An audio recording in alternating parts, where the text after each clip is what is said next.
نحمده ونصلي على رسوله الكريم اما بعد فقد قال الله تبارك وتعالى كما ورد في سورة الحجرات اعوذ بالله من الشيطان الرجيم بسم الله الرحمن الرحيم يا أيها الذين آمنوا لا تقدموا بين يدي الله ورسوله واتقوا الله ان اللہ سمیع علیم یا ایہا الذین آمنوا لا ترفعوا اصواتکم فوق صوت النبی ولا تجہروا له بالقول كجهر بعضکم لبعض ان تحبط اعمالکم وانتم لا تشعرون ان الذين يغضون اصواتهم عند رسول الله اولئك الذين امتحن الله قلوبهم للتقوى لهم مغفرة واجر عظيم ان الذين ينادونك من وراء الحجرات اكثرهم لا يعقلون ولو انهم صبروا حتى تخرج اليهم لكان خيرا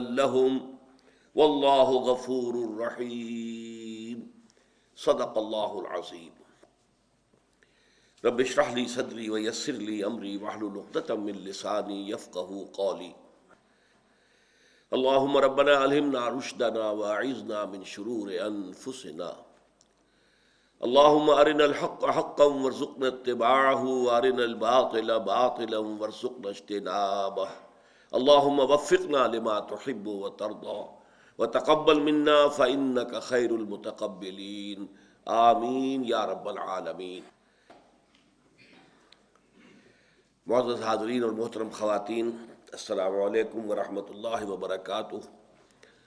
آج ہم اللہ کا نام لے کر مطالعہ قرآن حکیم کے جس منتخب نصاب کا سلسلہ وار درس ان مجالس میں ہو رہا ہے، اس کے حصہ سوم کا آخری درس شروع کر رہے ہیں جو سورہ حجرات پر مشتمل ہے۔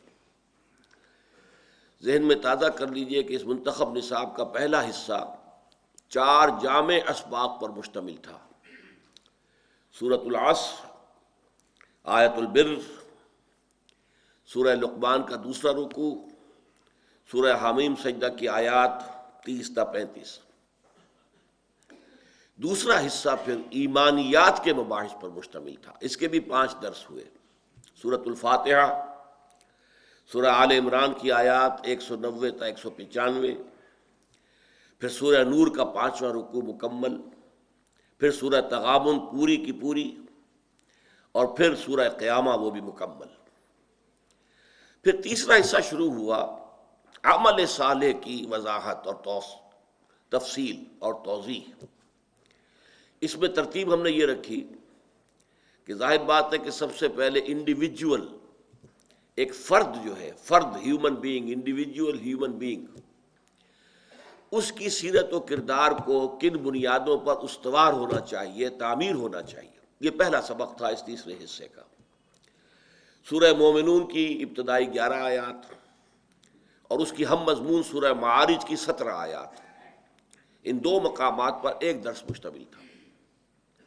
پھر ہم نے ایک جھلک دیکھی کہ ایک پوری طرح ایک تیار شدہ فنشڈ ایک شخصیت مکمل جو اللہ کو پسند ہے، اس کے خد و خال کیا ہے۔ اس کے ضمن میں وعباد الرحمن الذین یمشون علی الارض ہونا، اللہ کے بندے وہ ہیں، یہ سورۃ الفرقان کا آخری رکوع۔ پھر تیسرا درس فرد سے اجتماعیت کی طرف پہلا قدم کیا ہے؟ عائلی زندگی، ایک مرد ایک عورت مل کر ایک خاندان کی بنیاد ڈالتے ہیں، یہ کن بنیادوں پر استوار ہونا چاہیے۔ اس میں جو 2 انتہائی صورتیں پیش آ سکتی ہیں، ان میں سے ایک کا تذکرہ سورہ طلاق میں ہے، اس کا حوالہ ہم نے دیا، وہ ہمارے اس منتخب نصاب میں شامل نہیں ہے۔ البتہ پھر دوسری جو ہے سورہ تحریم، وہ ہمارا مکمل اس منتخب نصاب کا حصہ ہے، وہ ہم پڑھ چکے ہیں۔ پھر یہ جو گھروندے ہیں، یہ گھر ہیں، یہ خاندان ہیں، یہ مل کر معاشرہ بناتے ہیں، معاشرتی زندگی۔ اس معاشرتی زندگی کے کیا خد و خال ہیں؟ اسلام جو معاشرہ تعمیر کرنا چاہتا ہے اس میں کیا خوبیاں پیدا کرنا چاہتا ہے، کیا محاسن ہیں، کیا وہ ویلیوز ہیں کہ جن کو وہ چاہے گا کہ پروموٹ ہوں ہمارے معاشرے کے اندر، اور دوسری طرف وہ سوشل ایولز کا کیا کانسیپٹ ہے، کن چیزوں کو ایریڈیکیٹ کرے گا، ختم کرے گا۔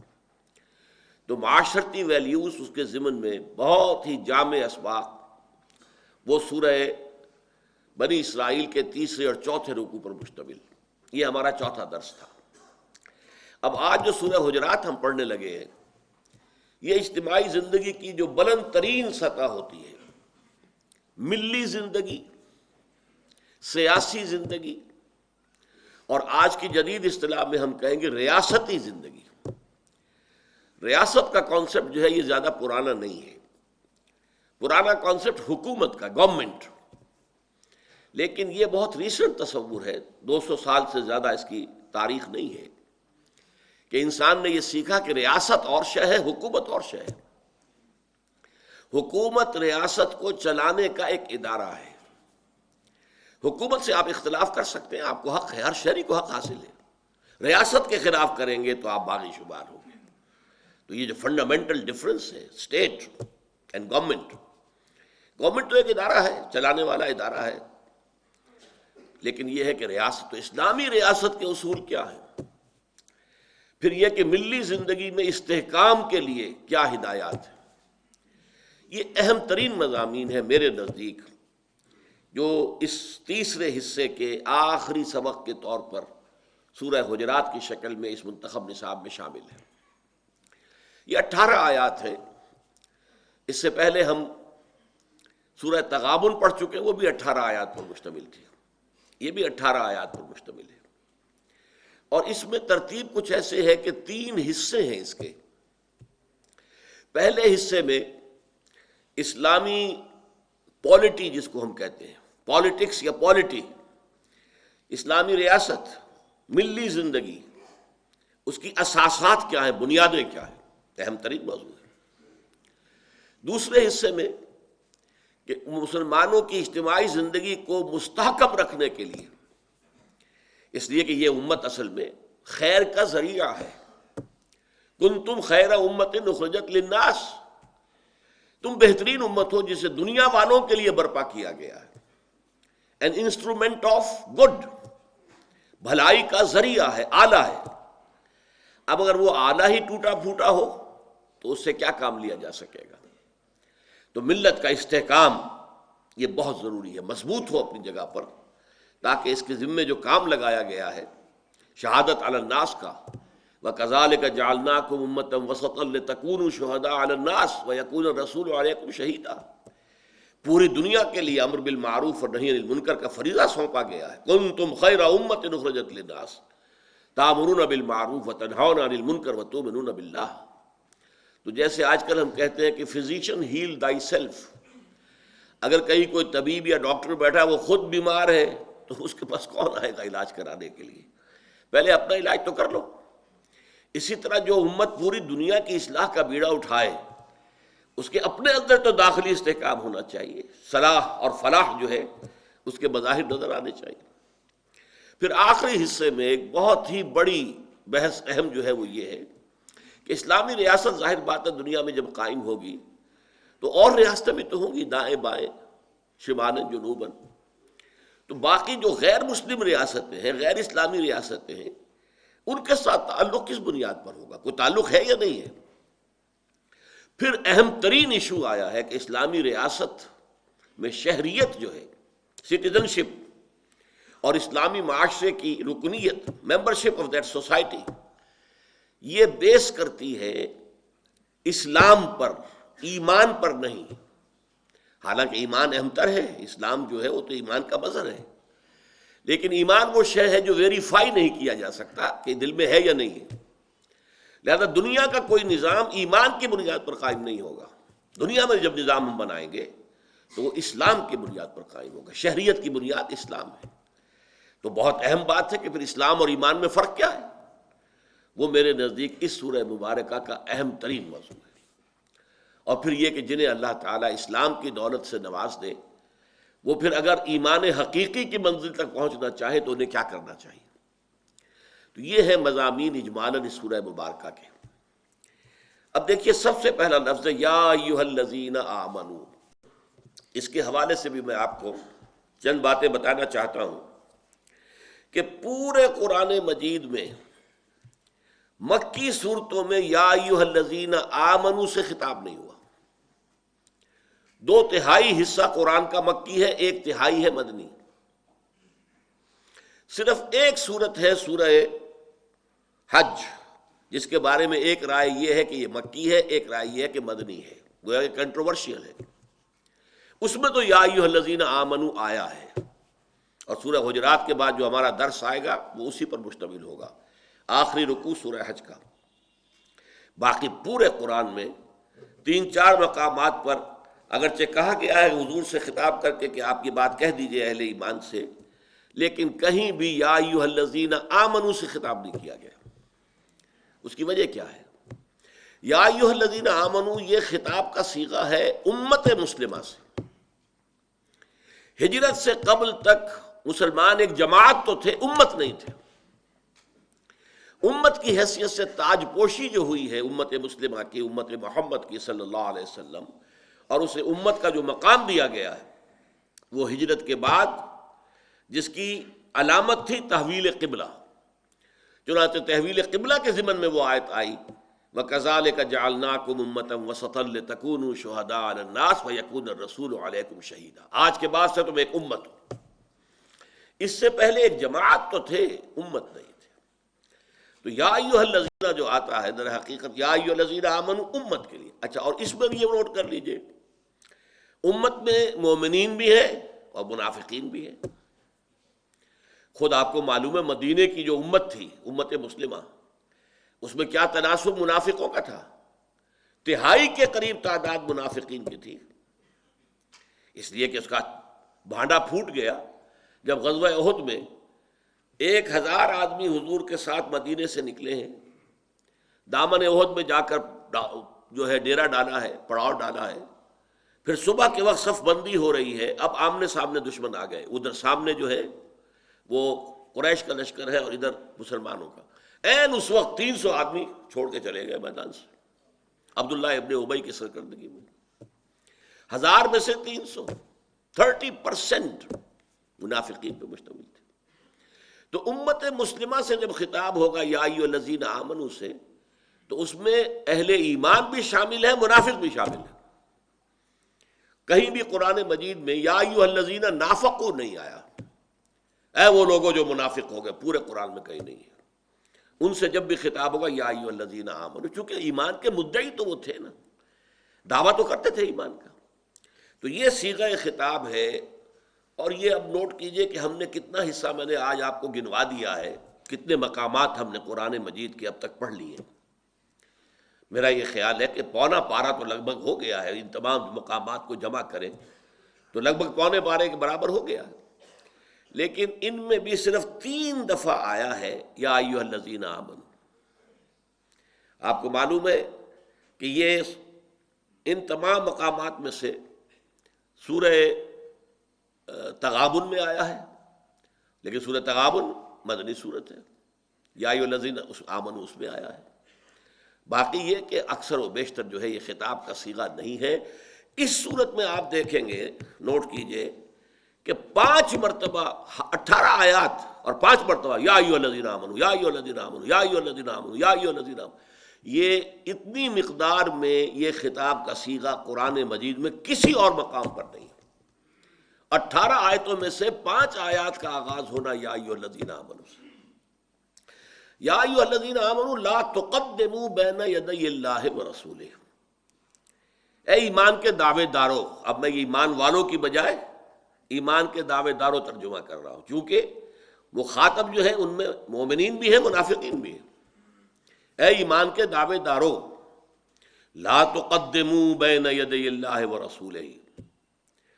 یہ تقدموا جو ہے اس کی 2 قراءتیں آتی ہیں، ایک تو لا تقدموا اور یہ دوسری ہے لا تقدموا۔ تقدموا یہ حضرات کو تھوڑا سا بھی مس ہے عربی گرامر کے ساتھ، تقدموا اگر ہو تو وہ باب تفاعل بن جاتا ہے، اور تقدمو اگر ہو تو یہ باب تفعیل بنتا ہے. لا تتقدمو کو بھی لا تقدمو کہہ دیا جائے گا، وہ باب تفاعل ہے. تفاعل میں ہوتا ہے کوئی چیز خود حاصل کرنا، اور تفعیل میں ہوتا ہے کسی کو کوئی شے دینا. تعلم علم حاصل کرنا، خود حاصل کرنا. تعلیم کسی کو علم دینا، پہنچانا، سکھانا. خیرکم من تعلم القرآن وعلمہ، تم میں سے بہترین لوگ وہ ہیں جو قرآن سیکھیں، سمجھیں، حاصل کریں اور پھر پھیلائیں، عام کریں، اس کی تعلیم دیں. تو لا تقدمو اگر ہوتا تو بہت مفہوم واضح ہو جاتا کہ آگے مت بڑھو اللہ سے اور اس کے رسول سے. لیکن لا تقدمو کا مطلب یہ ہوگا کہ یہاں کوئی مفعول محذوف ہے. لا تقدمو انفسکم، مت آگے کرو اپنے آپ کو اللہ اور اس کے رسول سے. یا لا تقدمو رأیکم، اپنی رائے کو اللہ اور اس کے رسول کی رائے کے آگے مت کرو. لا تقدمو بین یدی اللہ ورسولہ، تو یہاں مفعول محذوف ہوگا. واتقوا اللہ، اور اللہ کا تقوی اختیار کرو. اللہ کی باس پرس کا احساس تمہارے دلوں میں جاگزی رہنا چاہیے، مستحضر رہنا چاہیے. ان اللہ سمیع علیم، یقیناً اللہ تعالیٰ سب کچھ سننے والا، سب کچھ جاننے والا ہے. یہاں نوٹ کیجئے، جب آگے روکا گیا آگے نہ بڑھنے سے تو اللہ اور رسول دو کا ذکر آیا. لا تقدموا بین یدی اللہ ورسولہ، اس کے بعد اللہ کے تقوی کا ذکر آ گیا. واتقوا اللہ، نبی کے ساتھ کیا کرو، یہ اگلی 4 آیات کا مضمون ہے. نبی کا احترام کرو، رسول کی تعظیم کرو، توقیر کرو، ان کا ادب کرو، ان سے محبت کرو. یہ اگلی 4 آیات میں آئے گا. اس لیے کہ 2 بنیادیں ہیں اسلامی ریاست یا اسلامی معاشرے کی. ایک قانونی اور دستوری بنیاد ہے، وہ ہے جو پہلی آیت میں آ گئی، مت آگے بڑھو اللہ اور اس کے رسول سے. یعنی تمہاری آزادی جو ہے وہ محدود ہے. باقی دنیا میں کوئی شخص آزاد ہے، جو چاہے کرے، جدھر چاہے منہ مارے، جو چاہے جو ہے حرکت کرے. اس کو کوئی ڈر نہیں، کسی کے خوف نہیں، کسی کی باس پرس کا احساس نہیں، کسی کے احکام کا لحاظ نہیں. اس معنی میں مادر پدر آزاد مسلمان نہیں ہوتا. نہ مسلمان فرد ہوتا ہے، نہ مسلمان اجتماعیت ہوتی ہے، نہ اسلامی ریاست ہوتی ہے. یہاں آزادی کا مطلب کیا ہے؟ باقی سب سے آزادی، تاکہ اللہ کی بندگی کا حق بتمام و کمال ادا کیا جا سکے. جس کو اقبال نے بہت خوبصورت الفاظ میں کہا، یہ ایک سجدہ جسے تو گراں سمجھتا ہے، 1000 سجدوں سے دیتا ہے آدمی کو نجات. باقی ساری غلامیاں ختم ہو جاتی ہیں. لا الہ الا اللہ، یہ جو ضرب ہے لا الہ الا اللہ، ساری غلامیاں ختم. کوئی حاکم نہیں، کوئی شارع نہیں، کوئی قانون ساز نہیں، کوئی مطاع نہیں، کوئی نہیں سوائے اللہ کے. تو یا ایھا الذین آمنوا لا تقدموا بین یدی اللہ ورسولہ. اب اس کی بہترین جو ہے تعبیر کی ہے ایک حدیث کے اندر. حضور نے فرمایا صلی اللہ علیہ وسلم، مثل المؤمن کمثل الفرس فی عقیتہ، مومن کی مثال اس گھوڑے کی سی ہے جو ایک کھونٹے سے بنا ہوا ہے. ایک گھوڑا ہے جس پہ نہ کوئی رسی لگی ہے، نہ اس کو کوئی باندھا گیا، وہ جدھر چاہے دائیں جائے، بائیں جائے، شمال جنوب، جب جائے کتنی دور جائے، دوڑ کر وہ بکٹوٹ ہے نا، اس کی باغ ہی نہیں. ایک گھوڑا وہ ہے کہ جو ایک کھونٹے کے ساتھ بندھا ہوا ہے، تو اس کی تو موومنٹ جو ہے محدود ہے. وہ تو جتنی رسی آپ نے باندھی ہے اتنا ہی تو وہ جا سکتا ہے، مشرق میں، مغرب میں، شمال میں، جنوب میں، اس کھونٹے کے گرد. باقی تو آگے تو نہیں جا سکتا. اس حدیث کو الحمدللہ کہ میں نے ایکسٹینڈ کیا ہے ذرا اسلامی ریاست کے اصل الاصول کو واضح کرنے کے لیے. کہ فرض کیجئے آپ کے پاس ایک گھوڑا ہے اور آپ یہ چاہتے ہیں کہ کھڑا کھڑا سست نہ ہو جائے، دوڑے بھاگے بھی، لیکن یہ کہ وہ کہیں بھاگ ہی نہ جائے. اب ایسا کیجئے کہ اگر کھلا میدان ہے، 200 گز لمبی رسی سے اسے باندھ دیجئے. کھوٹے کے ساتھ بندھا ہوا تو ہے لیکن رسی 200 گز ہے. تو اب 200 گز نصف قطر کا ایک دائرہ وجود میں آ جائے گا جس میں یہ گھوڑا آزاد ہے. 150 گز پہ جائے، 250 گز پہ جائے، مشرق میں جائے، مغرب میں جائے، شمال میں جائے، جنوب میں جائے، 200 گز تک چلا جائے، آگے 201واں گز نہیں آئے گا، نہ دائیں نہ بائیں نہ شمال نہ جنوب۔ یہ بہترین مثال ہے آزادی اور پابندی کی۔ پابند بھی ہے کہ 200 گز سے آگے نہیں جا سکتا، نہ مشرق میں نہ مغرب میں نہ شمال میں نہ جنوب میں۔ آزادی بھی ہے، اس 200 گز کا جو دائرہ ہے اس کے اندر یہ آزاد ہے، جائے، بیٹھے، لیٹے، لوٹے، جیسے کہ ہوتا ہے گدھوں کا اور گھوڑوں کا رواج، جو چاہے کرے، لیکن یہ ہے کہ 201واں گز نہیں آئے گا۔ یہی معاملہ اسلامی ریاست کا ہے کہ یہاں قرآن اور سنت کی حدود، یہ دائرہ جو 200 گز کا کھینچ دیا گیا ہے، یہ در حقیقت قرآن و سنت کی حدود ہیں، اس سے تجاوز نہیں کر سکتے۔ مت آگے بڑھو اللہ کے حدود سے۔ کہیں کہا جاتا لا تقربوا حدود اللہ، اللہ کے حدود کے قریب بچ جاؤ۔ کہیں آتا لا تعتدوا، اللہ کے حدود کے سے آگے تجاوز نہ کرو۔ لیکن اس دائرے میں تم آزاد ہو، اس دائرے میں جو کچھ ہے وہ مباح ہے، وہ حلال ہے۔ اس حلال کے اندر تم جمہوریت نافذ کر دو، بہترین جمہوریت، وہاں آپ کثرت رائے سے فیصلہ کر لیں۔ میں مثال دیا کرتا ہوں سادہ سی، کوئی گھر میں کوئی آپ نے دعوت کا اہتمام کیا ہے، مہمان آنے والے ہیں، اب سوال پیدا ہوتا ہے کہ کیا ڈرنک سرو کی جائے۔ ایک بات صاف ہے کہ ہم شراب نہیں کر سکتے، وہ حرام، وہ تو لا تقدموا بین یدی اللہ ورسولہ، وہ اس دائرے میں گئی، خارج ہوئی۔ اب آگے آپ کوئی سافٹ ڈرنک کرتے ہیں، کوئی 7 اپ کرتے ہیں، کوئی اور جو ہے، یا کوئی آپ شربت جو ہے روح افزا رکھتے ہیں، یا کوئی لسی رکھتے ہیں، یہ آپ کا مرضی۔ اس میں خاندان والے اگر آپس میں ووٹنگ کر کے فیصلہ کر لیں کہ زیادہ لوگوں کی رائے جو ہے وہ روح افزا کی ہے، اوکے، نو ہارم۔ تو جو مباحات ہیں، مباحات کے درمیان فیصلہ کرنے کے لیے آپ رائے شماری کر سکتے ہیں، لیکن کسی رائے شماری سے 100% ووٹس بھی اللہ کی حرام کردہ کسی شے کو حلال نہیں کر سکتے، اور اللہ کی حلال کردہ کسی شے کو حرام نہیں کر سکتے۔ جیسے حرام کو حلال کرنا جرم ہے، اتنا ہی جرم حلال کو حرام کرنا بھی ہے۔ زندگی کا دائرہ محدود کیوں کرتے ہو نوع انسانی کے لیے؟ جو چیز حرام نہیں ہے وہ کاہے کو حرام کر رہے ہو؟ آپ کو معلوم ہے چھوٹی سی بات تھی بالکل، اور اس میں حضور کی طرف سے وہ کوئی حرمت کا حکم نہیں آیا تھا کہ شہد یہ میں نہیں پیوں گا تو پھر گویا حرام ہو گیا امت پر، اس پر بھی پکڑ ہو گئی۔ یا ایھا النبی لم تحرم ما احل اللہ لک تبتغی مرضات ازواجک، اے نبی کیوں آپ حرام کر رہے ہیں اپنے اوپر وہ شے جو اللہ نے حلال کی ہے؟ آپ اپنی بیویوں کی رضا جوئی چاہتے ہیں، پکڑ ہو گئی۔ جیسے کہ حرام کو حلال کر دینا جتنا بڑا جرم ہے، اتنا ہی بڑا جرم حلال کو حرام کر دینا بھی ہے۔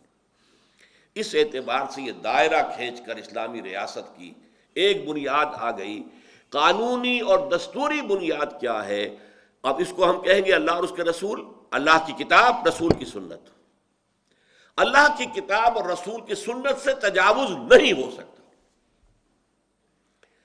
عجیب بات یہ ہے، میں ایک مرتبہ سورہ حجرات کا درس دے رہا تھا پنڈی میں، تو وہاں جسٹس چیمہ صاحب بیٹھے ہوئے تھے پہلی صف کے اندر۔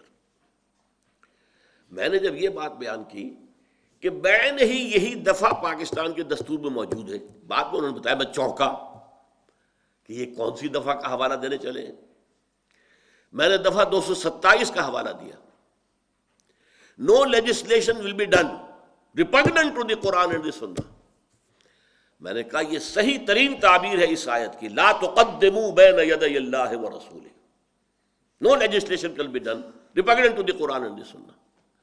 لیکن بدقسمتی کیا ہے، وہ دفعہ فلی آپریٹو نہیں ہے، بے ایمانی کے ساتھ اس کو منتھی کر دیا گیا کونسل آف اسلامک آئیڈیالوجی سے، کہ کونسل آف اسلامک آئیڈیالوجی غور کرتی رہے گی، سوچتی رہے گی، دیکھتی رہے گی اور سفارشات پیش کرتی رہے گی۔ اب وہ کروڑوں روپے اس کونسل کے اوپر خرچ ہوئے ہیں، اس کا بڑا بجٹ ہے، آفس ہے پورا، سیکریٹریٹ ہے پورا، لیکن اس کی سفارشات آ کے اور وزارت داخلہ اور وزارت قانون اور وزارت مالیات کی الماریاں بھر گئیں، کسی ایک کے اوپر بھی عمل نہیں ہوا، دستور میں پرووائڈڈ ہی نہیں۔ بھئی یہ سفارشات پیش کریں گی، آگے کہیں نہیں ہے ان سفارشات کا کیا حشر ہوگا، وہ کس پروسیس کے تحت اڈاپٹ کی جائیں گی، اگر اس کو منظور کرنا ہے تو کس طور سے، اور نافذ کرنا ہے تو کس طور سے، نامنظور کرنا ہے تو کس طور سے، کچھ یہ چور دروازہ ہے. میں نے کہا ہے ہمیشہ پاکستان کا دستور منافقت کا پلندہ ہے. اس میں پورا اسلام ہے. اللہ کی حاکمیت یہ قرارداد مقاصد میں موجود ہے. اور نمبر 2 کتاب و سنت کی بالادستی دفعہ 227 کے اندر موجود ہے. No legislation will be done repugnant to the Quran and the Sunnah. اسی طرح ایک مرتبہ یہاں کونسلیٹ جو ہے امریکن، اس کونسلیٹ کے یہاں ایک پولیٹیکل سیکریٹری تھے مسٹر کول، وہ میرے پاس آئے. انہوں نے کہا یہ آپ خلافت کی بات کرتے ہیں، مجھے ذرا سمجھائیے خلافت سے آپ کی مراد کیا ہے. میں نے کہا ویسے تو یہ مضمون بڑا لمبا ہو جائے گا، میں آپ سے کہتا ہوں take your American constitution, add 3 things to it, only 3, and it will become the best خلافہ of today.